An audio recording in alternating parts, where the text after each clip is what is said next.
Welcome to the Absite Smackdown podcast. We'll talk clinical scenarios, interesting Absite facts, and interesting general surgery knowledge.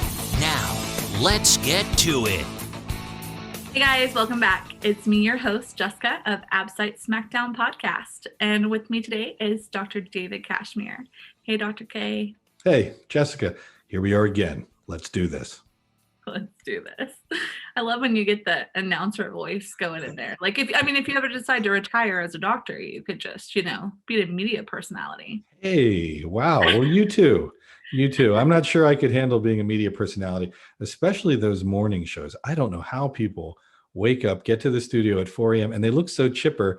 I'm just barely dealing with a cup of coffee, and they are wide awake. I don't know if I could do that. Really? Because I think that you did that for years with rounds and 4 o'clock in the morning and people. So they just have to look good. You have to actually think good. It's a whole different game. Well, I guess that's a good point. I just don't know if I could have that level of energy and clarity at 5 a.m. But you're right. We do have to often do it. It's just part of the job for us. Anyway, what do we have to talk about today? Well, so I had sent you an article last week that I had come across when I was doing research for the blog, and it was referencing residency surgical residents burnout and just discrimination and things like that. And it's something that we don't really talk about a whole lot because it can be controversial. But the article I found kind of fascinating, just like some of the statistics in it. And again, and it was a survey. You're pretty familiar with this, right? You read it?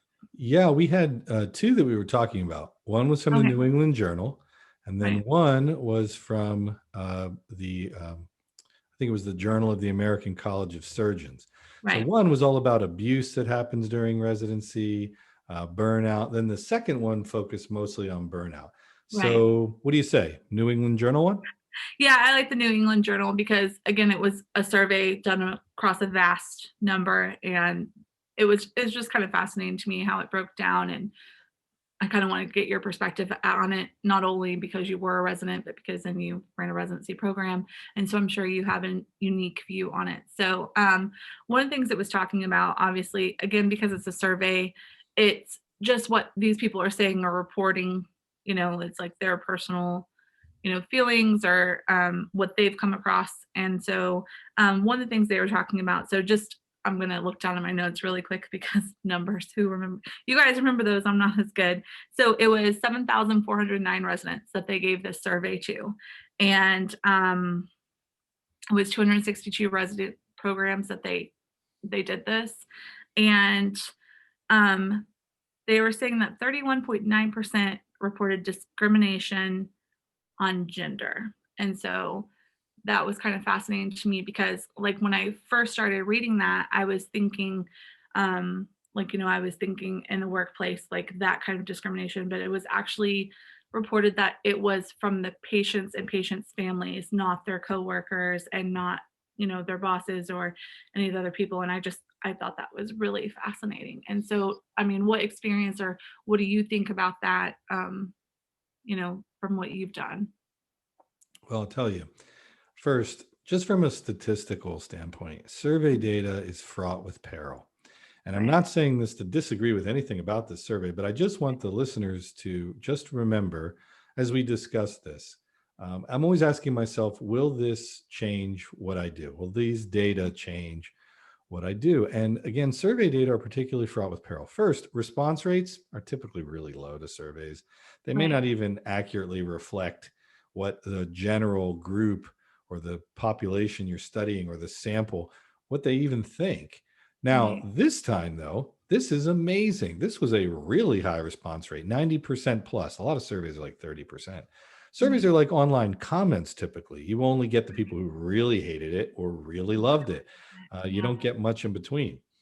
So here, the really high response rate was fascinating. And I think it's because they gave it with the Absite. That's kind of how I think you found it, was you're kind of looking for Absite related material. These surveys, this and another article we looked at, were related to the Absite. And I'll share with you a couple things surprised me, and then I'll get directly to what you asked me about. First, the percentage of women in surgical residency. I think it was higher than I expected experientially. And that was useful to me to kind of disabuse me from the fact that I thought there were even less female surgical residents. And there aren't. There's a surprisingly high percentage. I think it was maybe 25, 29 plus percent. I think it was maybe even 30 plus percent. We'll put the link down at the Okay. bottom Yeah. of this talk, but it was a surprisingly high percentage. And then the next thing was, does the discrimination or the gender bias from families match my experience? Yeah, but what I'll typically get is I'll go in a room with a resident colleague and or I'll be outside a room and I'll hear a patient ask when the doctor's going to see them. Now, it's hard to get at because they may interpret it as because I'm a woman, but it also may be just because they look younger than typical. Or maybe that, sometimes nowadays people don't wear white coats. They wear like a black North Face coat. So one of the things I'm really focused on nowadays, first, is making sure we give every resident the best experience we can and coach them to be the best surgeon they can be. The other thing is, given how things are nowadays in our climate, I always want to make sure that when we attribute something to gender, race, ethnicity, that we have great data to show that this is the deal. Now, I don't need data for forever. What I'm trying to say is I don't need perfect data to think that gender bias exists or Right. racial disparities exist. I'm not saying that. I'm just saying that nowadays we're so focused on it and sensitive to it that sometimes I see relatively low quality data saying gender discrimination, when in reality, sometimes it may just be the resident colleague looks kind of young, isn't wearing a white coat, or something similar. But I'll tell you, all that said, I do think that that situation does exist. I've seen it where patients automatically think a resident colleague is a nurse, Right. and it may be. I definitely have seen it be gender based. Did I realize it's as prevalent as this study reported it? No, I didn't. But again, I do want to be clear that we have to acknowledge what we can say based on survey data is this is how often we saw things reported. It may happen more often than it was reported, or less often than it was reported. And that's really key when we look at survey data. I hope that all makes sense to you. It does. It's just, again, with survey data, you know, it's only looking at from one angle. Again, we don't have details. This was a survey, but we don't know, were they wearing scrubs and no white coat? Were they incredibly young and advanced? Like, there's so many other factors that could influence the information, but all we have is just the reported survey. So Yeah, I like that they use the standard inventory for burnout, et cetera. And that was really useful because that's one you can look back on, see how the questions were framed, and look for framing bias. I was also amazed in the disparity between hours deviations, hours violations, as reported across the two genders. And it kind of broke it up by gender. One of the things I always find fascinating in any kind of study is breaking things up by gender. How do you choose to break things up? And this one chose in some of the tables to break it up by gender. You could have broken it up even further, like a very well-known study about residents and which residents don't finish surgical residency. And it broke it up more specifically. It had Asian males, married female residents. It had these different things. And of course, if you make the subgroup small enough, one group will probably stand out, at least it may. So I find data fascinating. I want to be really clear as we talk through this that I am not saying there is no gender bias issue or there's no racial or ethnicity issue. I'm just saying the challenge with survey data is to know, what does that report mean? What does it represent? I have seen it in residency, Jessica, and what we did in our residencies to try to avoid it is first get real data on it in our residency.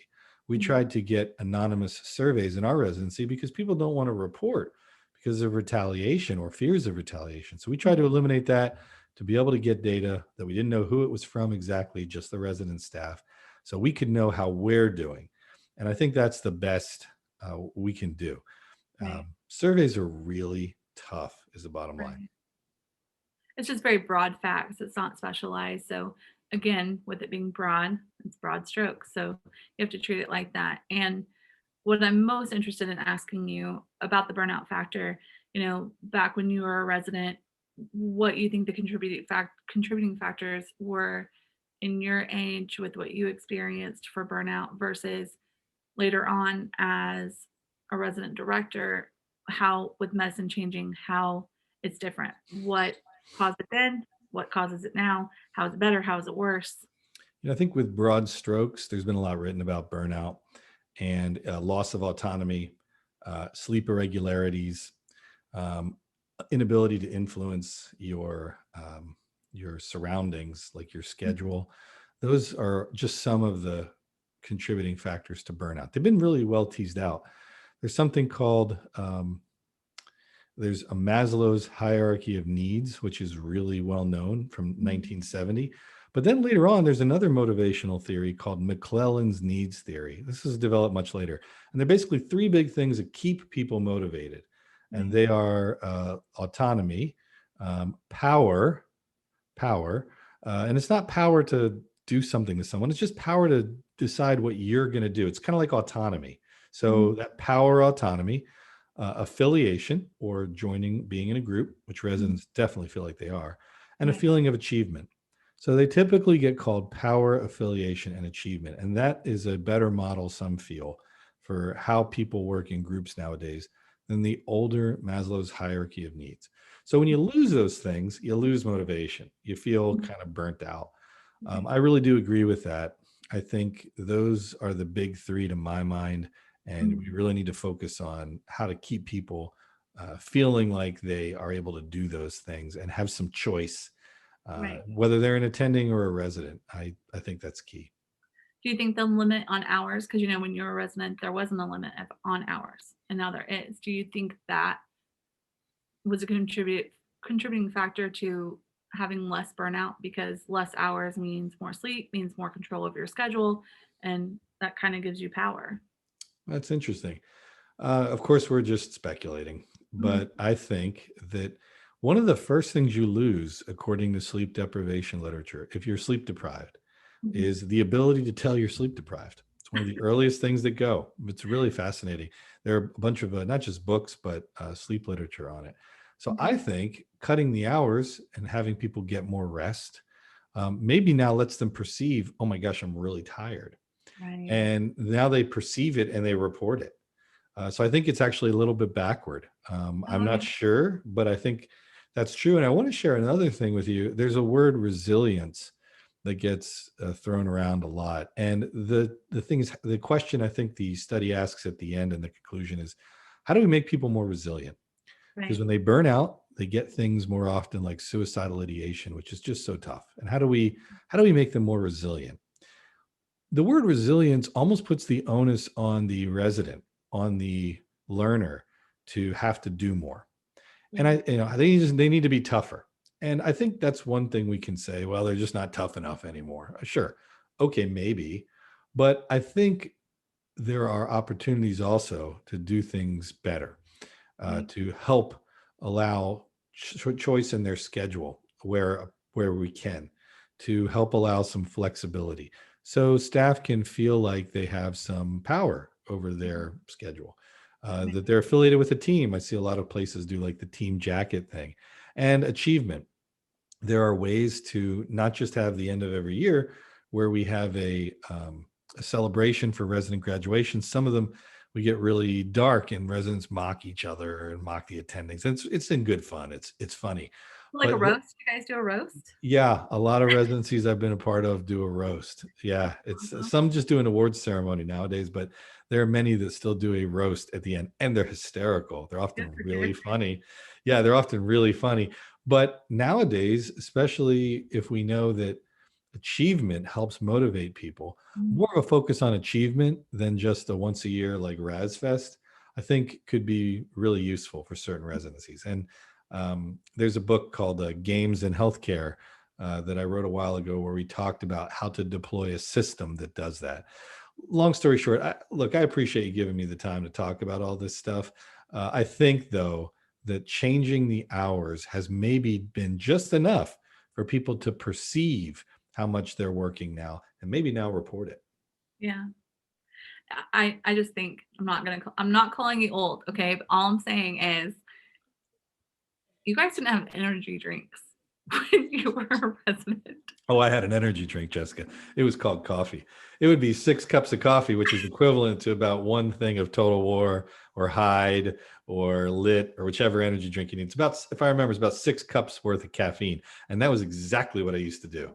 So Maybe that's the reason you guys are so strong and resilient, is all the really bad hospital coffee oh you my had to gosh. drink before bangs existed. Because if you had bangs, they're delicious. And there's like a million flavors and they're all girly and amazing and you look stupid drinking them. But wow, Yeah. I lived without that. Well, I find hospital coffee, it's to be delicious. The cheaper the coffee, the better. I don't know. It must just be something from, back in the day where the dinosaurs roamed the earth and I was a resident, but I find it to be delicious. The cheaper, the better. That Maxwell instant stuff. Oh yeah. I will kill that all day. Lord. So whatever the situation, my original energy drink, old school, was coffee. And I just drank a lot of it. Did you drink it black? Please tell me you drank it black. Yeah. It was usually black, usually. And then later on, I started to up the sugar content. I'm not sure why, maybe more energy. And then it got way off the chart. It got to like 7 sugars and a little cup of coffee. Started black for years, and then 1 sugar, then 2, then 3, and then like 7 sugars in this little styrofoam cup of coffee. So anyway, that's the deal. Coffee, the original energy drink. Original energy drink. They'll never know how good they have it, will they? No, not at all. All Well, right. Jessica, some things, I always like to say this, some things are better. All right. I think a lot of things we're doing now with trainees make sense and they're better, but it doesn't mean they're weaker. They have a different set of problems. They have a lot more stuff in terms of paperwork, regulation, Right. so much more than even we had when we came through. So it's a different kind of problem. And of course, hey, COVID, it's a different sort of resilience than what we had. So, I'm not just as simple as one of those guys that's like, well, back in my day, I drugged these concrete blocks and an elephant and a chimp and a Pumbaa and a Samoan all standing on them. The Huh? best part of isn't that the best part of getting older? Being able to be like, well, in my day, like I don't let that go. Claim that. You're supposed to claim You're that. right. You're right. You totally changed my mind on it. I'm going to 180 on that and say, back in my day, we did drag concrete blocks, entire homes really up and down, back and forth, people in them, people not in them. It was really difficult. You're It right. was. Thanks for that, Jessica. Yeah. You're welcome. I do think though, probably something that was nice that you didn't have to deal with. So, and I'm so guilty of this, but like WebMD, the internet, being able to look stuff up, patients who can just look stuff up and we think, oh my God, I have cancer, I have this. And we have all this knowledge, almost too much knowledge that we really shouldn't have. And so we question things, we bring it to you. And, I'm sure there was a point before the internet, before all that, if your doctor said something, you just trusted your doctor. And now we're just like on the internet. So, one way it was better for you then than it is now, I bet. Yeah. People say that we are information rich, but knowledge poor. Yeah. And there's a couple lines about this. It turns out in the last 2 months, there's been more data made than in all of human history before data. So we have a glut of data, just a ton. And there's another line, data is the new oil, that there's just so much and it's so rich and you can mine it and do things with it. That is just amazing. So you're right. The issue is people go online and they have a lot of info at their fingertips that they never had, but not necessarily the knowledge. That was just starting as I finished. When I finished, America Online was still the number 1 website. Okay. America Online, number 1. And then as I finished, Yahoo was almost up there at number. It wasn't Google. Okay. It wasn't Google, but now it is. And after I finished fellowship was when I started to tell staff, residents, and patients, look, feel free to Google what you have, Google stuff, bring it to the office. Let me guide you through what you find, though, because a lot of the things you find, don't worry based on what you find. So Right. a lot of the stuff that you find is just off the wall. And, you see that all the time. I know with the social media stuff where the Mhm. video, fact, picture doesn't match at all what you searched. Right. So that is the way it is. And so just as I finished is when I started to tell patients, Google your stuff, bring it into me. Let me help guide you through it. And I kind of look at myself more like a guide Right. sometimes than just telling them or just saying Google's stupid, don't Google it, because that's not going to work. But there's so many non-specific symptoms that are just like a catch-all for multiple things, and it's like, as a layman, we're not going to be able to figure out, do we have gas or do we have cancer? Like, there's some common duality in the symptoms, so Yeah. Yeah. depends on the Well, day. Jessica, I think you're right.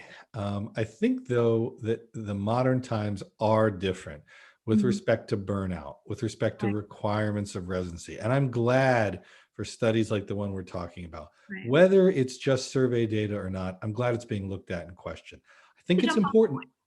Yeah. And I think it's important just in our modern climate to realize the limitations of the data we're getting back, because we're all so ready. I think we can agree many point. have strong feelings now. So it's tough to even have a conversation where we talk about gender iniquity. For me, as a male, it's tough. I don't really have a platform easily to talk about that, but it's important Yeah. because I think we can do better for the residents coming through than what we saw. And I think that's what it's all about. So for this article, where the link will be at the bottom, I think it's important to realize it's survey level data.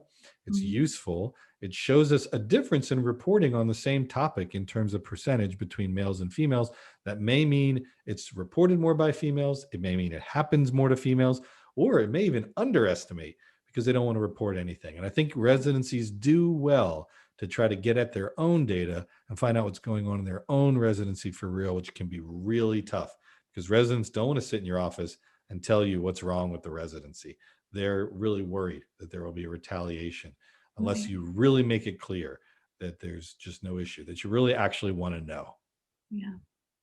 I understand that, all that work, all that time, they don't want to throw it away, So you've gotten to see both sides, from being a resident to running the residency. So, it's one of the reasons I ask you stuff. And I know it's just your opinion, but you just have such broad knowledge and experience.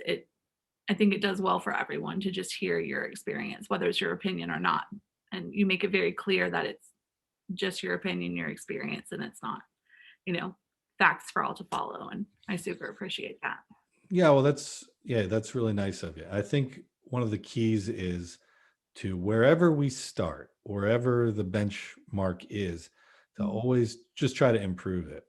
So if Right. we sent out this survey once to these Absite people taking the Absite, we got these reported numbers.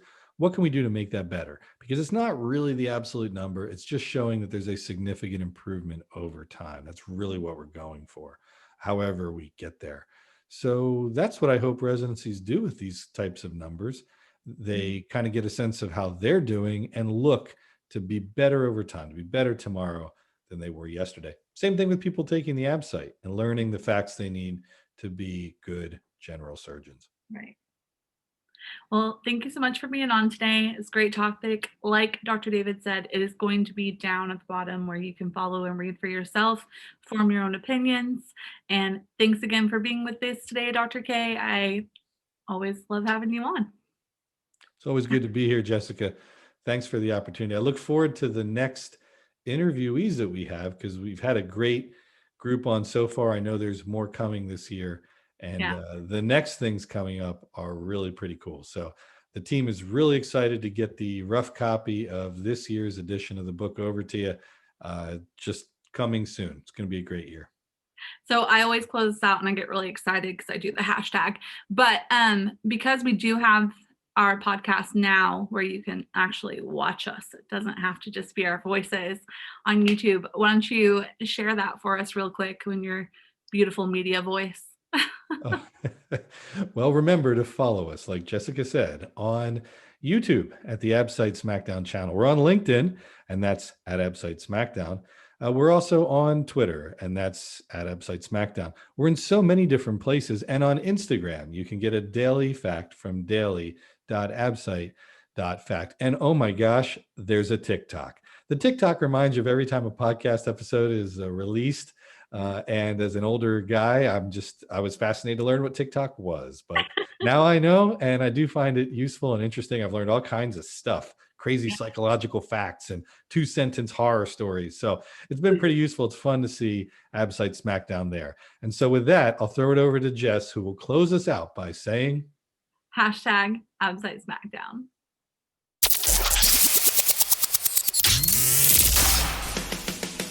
Thanks for listening to the Absite Smackdown podcast. Visit us at absitesmackdown.com for more great Absite facts.